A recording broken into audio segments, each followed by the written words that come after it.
ভাইপো পাপ্পু সিং এর জন্য আইনি লড়াই লড়তে ব্যারাকপুর আদালতে উপস্থিত হলেন সাংসদ অর্জুন সিং। ভাটপাড়া তৃণমূল কর্মী বিকি যাদব খুনের ঘটনায় ব্যারাকপুর পুলিশ কমিশনারেটের গোয়েন্দা বিভাগ গ্রেফতার করেছে ব্যারাকপুরের সাংসদ অর্জুন সিং এর ভাইপো পাপ্পু সিংকে। ব্যারাকপুর আদালতের মহামান্য বিচারপতি সাংসদ ভাইপোকে 5 দিনের পুলিশি হেফাজতে নির্দেশ দিয়েছেন। সেই মোতাবেক আজ 5 দিন শেষ হওয়ার পর ফের পাপ্পু সিংকে আদালতে পেশ করলো পুলিশ।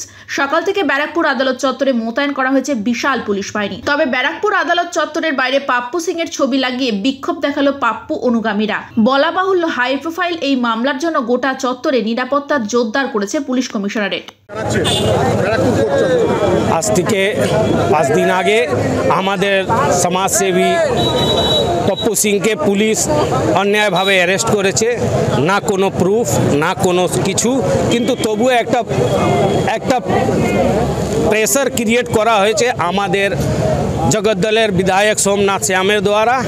তার ভিত্তিতে পুলিশ উইদাউট কোনো ডকুমেন্ট, না কোনো ডকুমেন্ট দিয়েছে না কিছু দিয়েছে, ডেকেছে অন্য কেসের জিজ্ঞাসাবাদ করার জন্যে, কিন্তু এনাকে বেআইনিভাবে অ্যারেস্ট করে নিয়েছে। তার প্রতিবাদে আমরা এখানে এসেছি কি এটা চলবে না। আমরা পুলিশের কাছেও এটা বলেছি, আর এখানে মহামান্য আদালতের কাছে জজ সাহেবের কাছে আমাদের এই আমাদের রিকোয়েস্ট আছে কি উনি এটাকে ভালো করে দেখেন, আর পপ্পু সিংকে বেআইনিভাবে যে এরা পুলিশ অ্যারেস্ট করেছে দ্রুত তাড়াতাড়ি ছেড়ে দিক।